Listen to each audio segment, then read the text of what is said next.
संचालक महोदय, उपस्थित यहाँ पर हमारी वीरांगनाएं और सभी क्रांतिकारी साथियों को लाल सलाम। साथियों, आज हम लोग जब परिनिर्वाण दिवस मनाने की बात कर रहे हैं तो संपूर्णता में बाबा साहब के कार्यों का मूल्यांकन करने की जरूरत है। आज हम यह सोचने को मजबूर हैं कि हमारे ही बाबा साहब ने संविधान बनाया और हमारी बदहाली, हमारा उत्पीड़न, हमारे साथ अन्याय, हमारा पतन, हमारे रोजगार छीने जा रहे हैं, हमारे मौलिक अधिकार छीने जा रहे हैं और हम उसको बचा नहीं पा रहे। आखिरकार में क्या कारण है? क्या साजिश के तौर पे हम लोगों को इस संविधान की रक्षा की जिम्मेदारी दे दी गई? यह भी आज जांचने और परखने का समय है। मैं आप लोगों के सामने कुछ चंद बातों को ही रखने की कोशिश करूंगा कि बाबा साहब ने समाज के कल्याण के लिए निरंतर जीवन प्रयास करते रहे। उनको एक समय मिला जब उनको कहा गया कि अंग्रेजों के पिट्ठू, अंग्रेजों के दलाल, लेकिन उस समय का वो शासक था और शासक से ही कुछ मांगा जा सकता है। तब बाबा साहब ने उस समय गोल मेज कॉन्फ्रेंस के जरिए पूना बैठ जैसे समझौते को लाया और उस समझौते में यह तय था कि हम, उस समय एक नियम था कि 25 करोड़ आबादी में केवल 11 करोड़ लोग ही वोट देते थे और लोगों को संपत्ति और पढ़ने लिखने के नाम पर वोट से बहिष्कार कर दिया गया था। उस समय उन्होंने कहा था कि हम आरक्षण पाने वाले लोग, जो आरक्षित वर्ग के लोग हैं, हम अपने लोगों को चुनेंगे और यह हम अपने प्रतिनिधि को संसद में, विधानसभाओं में भेजेंगे। जब यह बात देखी गई कि इसको पिछड़े और दलित अपने प्रतिनिधियों को चुनेंगे तो देश में तो इनकी सत्ता होगी, हम जिनके रहते ही गुलाम हो जाएंगे। अब इन लोगों ने बड़े साजिश के तौर पर गांधी को आगे किया और आमरण अनशन करके उन्होंने उस अधिकार को छीनने का काम किया। उस समय बाबा साहब जब सिग्नेचर करते हैं बहुत पीड़ित होते हैं कि अब मेरे इतने प्रयास के बाद, इतनी दौड़ धूप के बाद इंग्लैंड से लेकर यहाँ तक जो मैंने प्रयास किया था कि मेरे लोगों की एक राजनीतिक आजादी मिलेगी, सत्ता में हिस्सेदारी मिलेगी, सत्ता चलाने का अनुभव मिलेगा, अधिकार मिलेगा, यह मुझसे जबरदस्ती छीन लिया गया। तब उन्होंने सांत्वना के तौर पर कहा कि ये आरक्षण हम आपको दे रहे हैं, जो आप मांग रहे हैं उससे ज्यादा हम दे रहे हैं। लेकिन बाबा साहब ने उस दिन साफ कह दिया था कि आरक्षण हमारे किसी काम का नहीं है। जब हमारे लोगों को चुनने का अधिकार आपको मिलेगा, आप अपने नौकर चाकर के जरिए हमारे संपूर्ण समाज के अधिकार को छीन लेंगे। यह पूना पैठ के साथ बहुत बड़ी गद्दारी थी। जब यह देखा कि बाबा साहब निरंतर पूरे भारत में पिछड़े और बुरी समुदाय के लोगों के लिए संघर्ष कर रहे हैं और अंग्रेजों का एक दबाव था कि आप इनको संविधान सभा में लाएंगे। संविधान सभा की नींव तो है 9 दिसंबर 46 में डाली गई और 11 दिसंबर को जो है इसके अध्यक्ष राजेंद्र प्रसाद सिंह को चुन लिया गया। डॉक्टर राजेंद्र प्रसाद को चुन लिया गया। और इसके बाद इन लोगों ने उन मौलिक अधिकारों को, संपत्ति के अधिकारों को साजिश के तौर पर बना देने का काम किया। एक लंबा समय गुजर गया और बाबा साहब देखते रह गए। तब उन्होंने 15 मार्च 47 में एक ज्ञापन दिया था, जिसको हरिजन समाज कल्याण परिषद के लोगों ने एक ज्ञापन दिया था, ये संविधान बनने जा रहा है, आप हमारे तरफ से संविधान में ले जाइए और डॉक्टर राजेंद्र प्रसाद को रखिए कि हमारा संविधान कैसा होना चाहिए। वह संविधान में लिखा गया था जो अल्पसंख्यक और राज के नाम से आप लोगों के सामने है। अगर उस प्रस्ताव को मान लिया जाता तो आज देश में समाजवाद होता, न कोई गरीब होता, न कोई भूमिहीन होता, न कोई ऊंच होता, न कोई नीच होता, न कोई बहुत बड़ी संपत्ति का मालिक होता, न कोई गरीब होता और देश की सारी संपदा राज की होती। यह बात उसमें दर्ज थी, जिसको राजेंद्र प्रसाद ने मना कर दिया, नहीं उसको लागू किया। मजबूर उनके आंदोलन को देखते हुए इन लोगों ने 29 अगस्त 47 को जो है संविधान सभा के प्रस्ताव जो डॉक्यूमेंट तैयार करना था, प्रस्तावित दस्तावेज तैयार करना था, उनको अध्यक्ष के रूप में इन्होंने नामित किया और डाला। उससे पहले मैं साफ आप लोगों को बता देना चाहता हूं और खासतौर से दलित भाइयों को बता देना चाहता हूं कि जो आप अपने सीने से जो संविधान लगा करके आप उसकी रक्षा करते हैं और आपका निरंतर अधिकार छीने जा रहे हैं, शिक्षा का अधिकार, रोजगार का अधिकार, जीने का अधिकार और संविधान में मौलिक तरीके से पाने का अधिकार जो छीना जा रहा है, उसकी हिफाजत हम करते चले जा रहे हैं। और इसका लाभ कौन हो रहा है? बाबा साहब उस समय निजी संपत्ति के मामले में संविधान में बड़ा विद्रोह किए थे कि निजी संपत्ति पर सवाल खड़ा होना चाहिए, और उसको उन्होंने जब 25 नवंबर को यह फाइनल संविधान सभा 49 में होने जा रहा था, फाइनल उसकी मीटिंग हो रही थी, उस समय बाबा साहब ने कहा था हम ऐसे एक दौर में प्रवेश करने जा रहे हैं जहां विषमताओं का एक दौर होगा। एक तरफ मुट्ठी भर लोगों के हाथ में देश की करोड़ों करोड़ों संपत्ति होगी, दूसरे तरफ इस देश के भूमिहीन गरीब लोग होंगे और इनके ये विषमताएं होगी। इन विषमताओं की जिंदगी हमको जीना होगा। हमारे आर्थिक, राजनीतिक समानता का अधिकार गैर बराबर होगा, विषमताएं होगी, केवल एक छोटा सा अधिकार मिलेगा, केवल वोट देने का समानता का अधिकार मिलेगा। ये बाबा साहब उस समय अपनी बातों को कहे थे। तब हम लोगों को इसको लोगों को सोचना चाहिए कि साथियों, जिसको बाबा साहब ने कहा था ये संविधान, जब इनको जो उसकी पूर्ण मूल भावनाओं को जानते हुए इन्होंने एक समय यह कहा भी था, मैं वो डेट भी आपको बता देना चाहता हूँ, 3 सितंबर 53 के दिन उन्होंने कहा था, ये कहा था जब ये उस समय आंध्रा का प्रस्ताव पारित हो रहा था, उस समय बाबा साहब ने कहा था ये संविधान मैंने नहीं लिखा, इन लोगों ने बैठकर जो कहा वो मैंने लिखा है, और इस संविधान से मेरे समाज का कुछ भी नहीं होने वाला, इसकी कोई भलाई मुझसे मेरे समाज का नहीं होने वाली है। ये संविधान मेरे समाज के किसी काम का नहीं है। अगर कभी वक्त मिलता, ये मौका मिलेगा, तो मैं पहला व्यक्ति होऊंगा इस संविधान को जलाने का काम करूंगा। तो मैं ये बात कर देना चाहता हूं दलितों से कि अगर बाबा साहब के अनुयायी हैं, बाबा साहब को आप समझते हैं, तो बाबा साहब ने अपने जीवन पर्यंत जिन संघर्षों को किया, किसके लिए किया, क्या समाज, कैसा समाज भारत का हो, कैसी यहाँ की राजनीतिक व्यवस्था हो, कैसी सामाजिक व्यवस्था हो, कैसी आर्थिक व्यवस्था हो, कैसे शासन की व्यवस्था हो, इस पर बहुत कुछ उन्होंने लिखा। तो साथियों, आज हमारे नौजवानों को जब हम देखते, हमारे राजेश भाई ने बड़े साफ ढंग से कहा, एक दिन का वो समय आता है 14 अप्रैल का दिन, जब लोगों से चंदा मांग लिया जाता है, पी करके मौज मस्ती आ जाती है, नाचा गाया जाता है, उस दिन ये भूल जाते हैं कि हमें अभी बहुत कुछ, हमारा रोजगार नहीं मिला, हमारे शिक्षा के अधिकार छीने जा रहे हैं, हमारे मौलिक अधिकार छीने जा रहे हैं, हमें जीने का हक छीना जा रहा है। अब हमको 2 नंबर का नागरिक बनाने की साजिश हो रही है और हमें हर तरह से उत्पीड़न की बात की जा रही है। उसमें नाच गाना करके हम ये मना लेते कि हमको सब कुछ मिल गया। तो साथियों, आज की जरूरत है कि आज हम लोग जब बाबा साहब के परिनिर्वाण दिवस पर श्रद्धांजलि अर्पित करने आ रहे हैं और संविधान की समीक्षा की बात कर रहे हैं, ये संविधान हम क्यों गले से लगाए हैं और ये संविधान हमको निरंतर हमारे हक को छीनता चला जा रहा है। साथ में बैठे हुए लोग, बाबा साहब एक बात कहते थे कि जो संविधान तो बुरा नहीं हो सकता है, लेकिन जो सत्ता में बैठे हुए लोग ईमानदारी से समाज के लिए काम करेंगे तब ये संविधान अच्छा हो सकता है।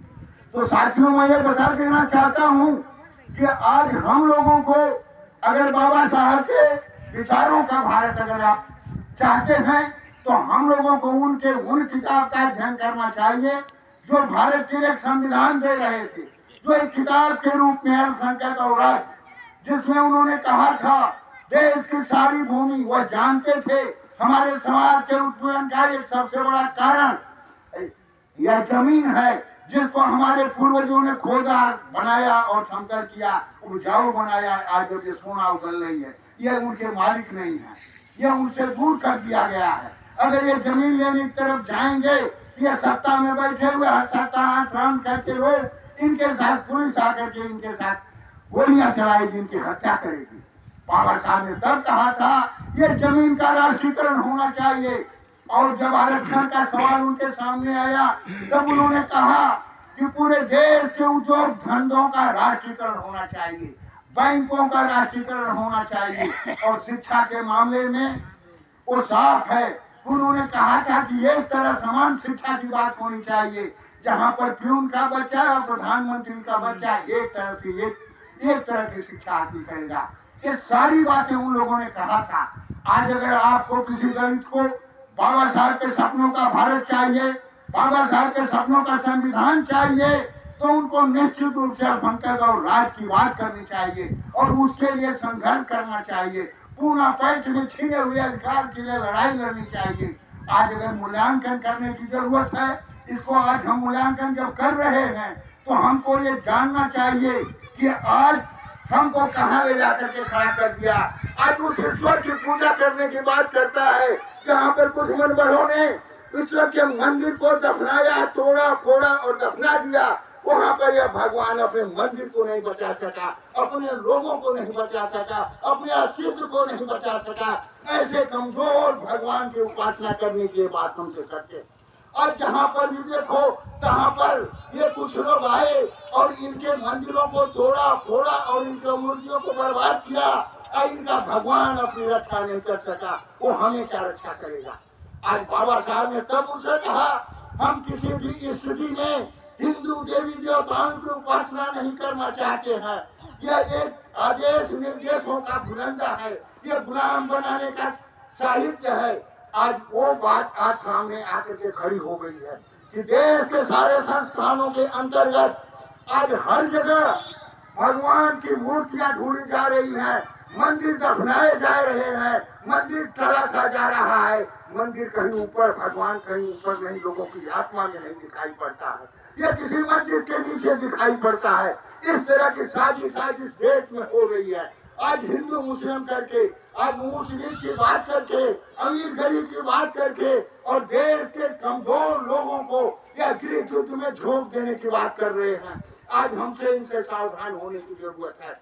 यह जिस तरह का एक सामुदायिक फासीवाद जो साम्राज्यवाद ताकतों के जरिए इस देश को पुनः गुलाम बनाने की एक कंपनी राज स्थापित करने का इनकी जो साजिश है, आज उस संविधान के आईने में, बाबा साहब के विचारों के आईने में हमें देखना चाहिए और समझना चाहिए।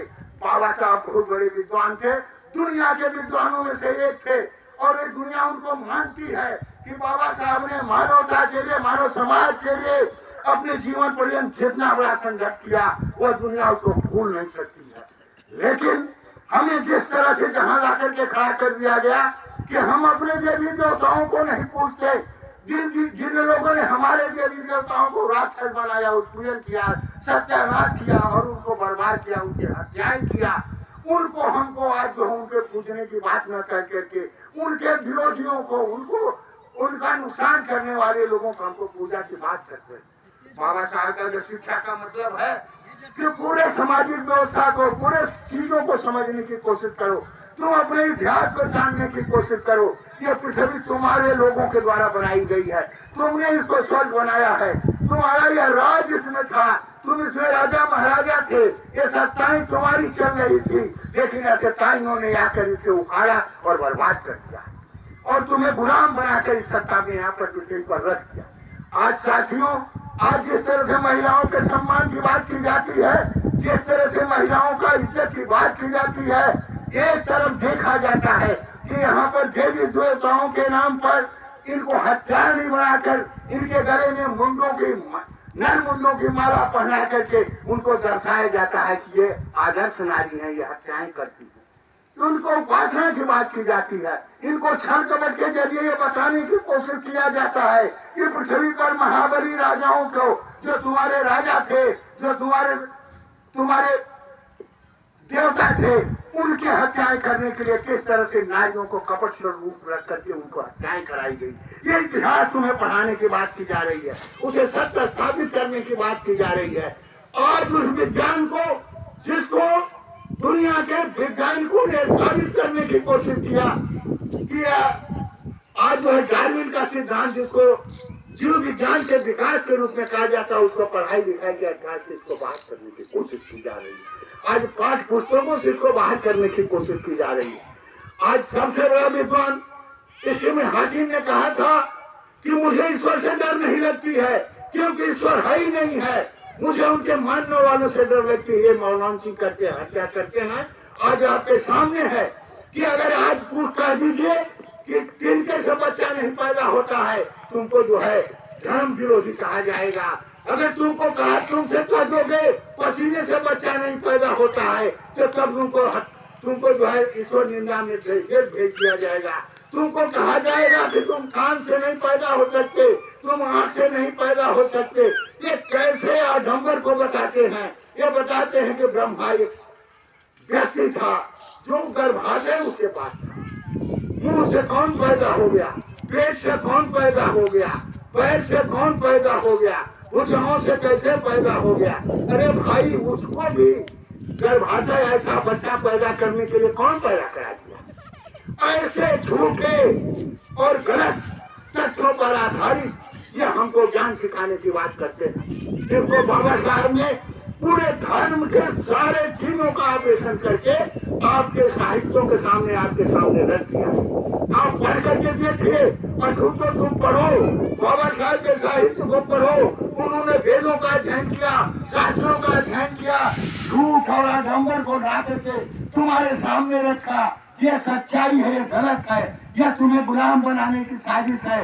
तुम्हें जन्म दर जन्म, तुम्हारे पुरुष दर पुरुष तुमको गुलाम बनाने की जो साजिश धार्मिक पुस्तकों में लगाई गई है, उसको तुमने अध्ययन करके उन्होंने सारे साहित्य तुम्हारे सामने रखा है, लेकिन तुम नहीं पढ़ना चाहते हो, तुम नहीं जानना चाहते हो हमारी गुलामी के क्या कारण है, हम अभी गुलामी से कैसे मुक्ति पा सकते हैं। तो साथियों, आज हमें सबसे बड़ा अगर तकलीफ है कि देश में करोड़ों लोग डॉक्टरेट में BA की डिग्रियां हासिल करके लोग बाबा साहब के नाम पर चर्चाएं करते हैं, बात करते हैं।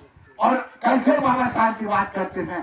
बाबा साहब 14 मार्च 1956 में अपने मरने से पहले आगरा में कहा था कि अगर हमारे समाज के लोगों ने कोई धोखा दिया है या पढ़े लिखे लोगों ने धोखा दिया है, मैं तो अकेला पढ़ करके दुनिया का भ्रमण करके और पूरे मानव समाज का इलाज ढूंढ करके लाया।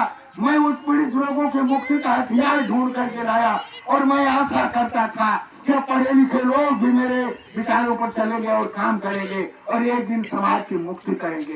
तो आज जो हम लोग देखते हैं कि समाज में जो पढ़ा लिखा लोग है वो किस तरह से पूंजीवाद का दलाल और गुलामी की तरफ ले जा रहा है। और आज आप देखते हैं कि जो संसदीय राजनीति की बात की जाती है कि संसद में ये बात दलितों को बताई जाती है, मेरी सरकार बनेगी, मैं सत्ता में आऊंगा, तुम्हारा सब कल्याण हो जाएगा।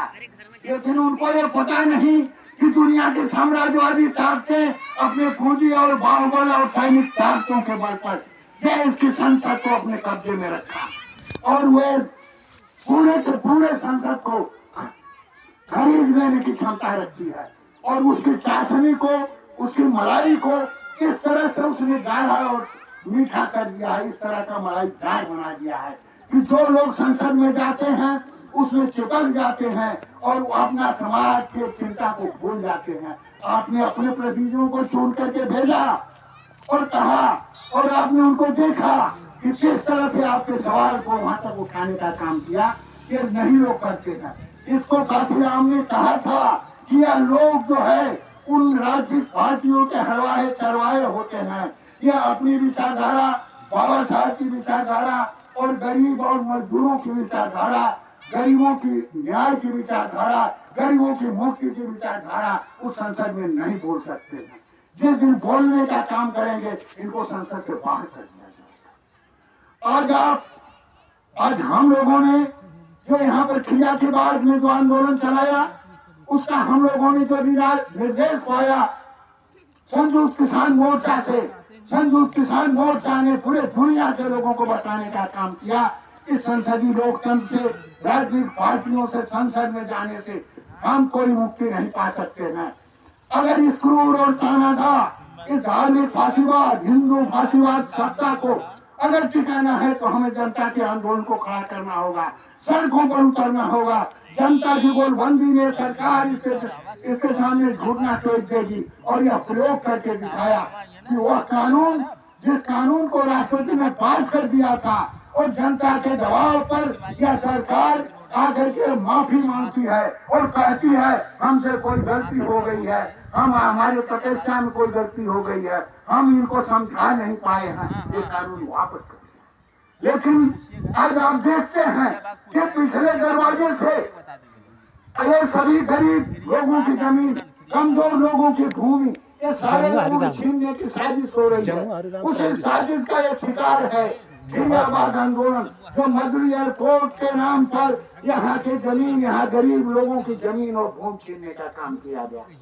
यह आंदोलनकारियों ने यहाँ के सामाजिक स्थिति का, यहाँ के लोगों की स्थितियों का पूरा मूल्यांकन देश के हर शिखर, हर पैगाम पर रखा है। यहाँ के लोगों को जानिए, समझिए, यह पूरे संविधान की भाषा को जानते हैं, ये बाबा साहब के अनुयायी हैं, ये संघर्षों के आदी हैं। यह लोग बराबर लड़ाई लड़ करके इन लोगों को देखा है और इन्होंने बताने का काम किया कि तुम्हारी जो भूमि अधिग्रहण कानून है वो हमारे ऊपर लागू नहीं होती है। हमको उजाड़ कर जिस सामाजिक व्यवस्था के अंदर तुम हमें बसाना चाहते हो, तुम बसा नहीं पाओगे। और हम तब कहते हैं कि यहाँ से ये इरादा बदल दो और यहाँ से भूमि अधिग्रहण का जो नाटक कर रहे हो वो बंद कर दो। आज एक नाटक हमको दिखाई पड़ रहा है कि जब यहाँ संसद ने मान लिया कि यहाँ पर विस्तारीकरण परियोजना नहीं है, तब यहाँ पर आंदोलनकारियों को तुम्हें लिखित देने में क्या लग रहा, क्यों भटक रहे हो? तुम्हें अगर संविधान की गरिमा रखनी है, जनता का जनतंत्र अगर रखना है, लोकतंत्र की गरिमा रखनी है, तो इन आंदोलनकारियों को लिखित क्यों नहीं दे रहे हो? इधर उधर नाटक क्यों कर रहे हो? तुम्हारा लिखित वहां पहुंच गया है, तुम्हारा लिखित वहां पहुंच गया। हम मानते हैं, यहाँ के आंदोलनकारी मानता है कि हम संघर्ष कर रहे हैं, आज हमको जवाब मिलना चाहिए। तुम दूसरे को जवाब देते हो। यह नाटकबाजी नहीं चलेगी और हम तब तक संघर्ष करते रहेंगे जब तक तुम हमको लिखित हमारे हाथों में पत्र सबूत कर दोगे। तो साथियों, आज खिरियाबाद के इस जमीन पर आज बाबा साहब का परिनिर्वाण दिवस मनाने का लक्ष्य ही था कि हम तुम पर संवैधानिक रूप से जिस तरह से केंद्र सरकार को नंगा कर दिया है, जिस तरह से केंद्र सरकार को कटघरे में ला करके खड़ा आंदोलनकारियों ने कर दिया है, उन्हें पूछा कि अगर तुम्हारा विस्तारीकरण परियोजना नहीं था, तुम्हारे राज को इतनी बड़ी फोर्स, इतनी बड़ी ताकत के साथ आकर के यहाँ के घरों में कुंडियां लगा करके इन्हें के माँ बहनों का उत्पीड़न क्यों किया, इसका जवाब चाहिए। ये तुमको ला करके कटघरे में खड़ा कर दिया, तुमने हमको डराने का काम किया, हमारे ऊपर मुकदमा ठोकने का काम किया, हमें उत्पीड़ित करने का काम किया, लेकिन हम हिले नहीं। आज भी तुमसे दो हाथ करने को तैयार है। आज हम पूछना चाहते हैं कि आज इस देश की जनता, इस क्षेत्र के मात्र 4 गांव की जनता, जिसका रिकॉर्ड मेरे पास है, 126-27 लोग सदमे में मर गए। कि इतना क्रूर और तानाशाह सरकार, इतनी संवेदनहीन सरकार, जिसका लिखित हम रोज आवेदन करते हैं, रोज डिमांड करते हैं, रोज हम बात करते हैं, लेकिन उनकी संवेदना में यह भी नहीं आता है इतने लोगों के प्रति एक संवेदना को प्रकट कर दे। तो ऐसे क्रूर और निष्क्रिय आज ये पूंजीपतियों के गुलाम, अडानी अंबानी के गुलाम ये सरकार जिस तरह से लोकतंत्र और जनतंत्र की हत्या कर रही है, बाबा साहब के संविधान को रौंदते हुए फांसीवादी शासन व्यवस्था लागू करने की तरफ आगे बढ़ रही है। यहाँ पर धर्मनिरपेक्षता के नाटक पर यह देखा गया कि जब बाबा साहब ने कहा धर्म एक निजी मामला है, राज्य की कोई भी राजा, राज्य का कोई भी मंत्री धार्मिक अनुष्ठानों में नहीं जा सकता है, लेकिन यह उनको रौंदते हुए आकर के हिंदू राष्ट्र बनाने के लिए राम मंदिर की खोदाई का नाटक करता है और वहां पर एक राम मंदिर बैठाने की कोशिश करता है। ये इस तरह से पूरे संविधान के धर्मनिरपेक्ष आत्मा को कुचल करके एक धार्मिक राष्ट्र की तरफ आगे बढ़ाने की बात कर रहा है। आज यहाँ पर इनके इतिहास को अगर देखा जाए तो आज दुनिया के जितने भी नरसंहारवादी हैं उनके साथ हाथ मिलाकर ये नरसंहारों की बात करता है। ये इजराइल के साथ हाथ मिलाकर उसको प्रोत्साहन देता है। जो वहाँ के स्कूलों पर, वहाँ के अस्पतालों पर, वहां के नागरिकों के ऊपर बम बरसा करके नागरिकों की हत्या कर रहा है, उसको ये समर्थन करता है। साथियों, आज इस संविधान के अंतर्गत आज हमको बहुत गहराई से बाबा साहब की आत्मा को याद करना चाहिए, बाबा साहब के संविधान को याद करना चाहिए, बाबा साहब जो उनकी विचारधारा थी उसको याद करना चाहिए। या देश को जिस तरह से मणिपुर बनाने की कोशिश हो जा रही है, जिस तरह से यहाँ पर हर जगह पर मंदिर के अंदर, मस्जिद के अंदर मंदिर ढूंढे जा रहे हैं, जिस तरह से यह पूरे देश के अंदर हिमाचल से लेकर उत्तर प्रदेश से लेकर के और राजस्थान से लेकर के अजमेर शरीफ तक यह पूरा का पूरा देश में एक हचमच करके गृह युद्ध की स्थिति बना देना और एक ऐसे धार्मिक राष्ट्र की स्थापना करने की वह सपना देखना और पूरे देश के नौजवानों को उसकी तरफ ले जाने का काम करता है। और ये बात हम लोगों ने राष्ट्रपति को लिख करके दिया। आज सगरी विधानसभा सगरी एटीएम के सामने हम लोगों ने लिख करके दिया कि देश के अंदर जितने भी धार्मिक मंदिर हैं उनमें जनता के द्वारा चढ़ाए गए चढ़ावे को आप जो है राष्ट्रीय नियंत्रण में लेना चाहिए। इससे गरीबी दूर करना, शिक्षा पर और बीमारी पर खर्च करने की बात करना चाहिए। लेकिन इस देश के करोड़ों करोड़ों मंदिरों में जहाँ अरबों चढ़ावा जाता है वहां के पैसे से ये धार्मिक आतंक पैदा करने का और धार्मिक आतंकी सेना पैदा करने का ये काम कर रहे हैं। देश में करोड़ों करोड़ों लोगों को इन्होंने हथियार और ये धार्मिक मंचों से बोलने का काम करते हैं कि अब हमको आधुनिक हथियारों से अपने हाथों में लेना चाहिए और इनसे लड़ने की बात करना चाहिए। इस तरह के सारे सवाल पूरे देश के नौजवानों को आतंकवादी और आतंकवादी बनाने की तरफ ले जा रहे हैं। अपने बच्चों को तो ये विदेशों पढ़ाने का काम करते हैं, लेकिन हम हमारे गरीब पिछड़े लोगों के बच्चों का काम, इनको जो मंदिर मस्जिद के अंदर दंगा फैलाने का काम, कांवड़ ढोलाने का काम और पूरे हिंदुत्व की उनके कंधे पर रख करके इसकी नैया को पार लगाने का काम ये इनके बल पर ही कर रहे हैं।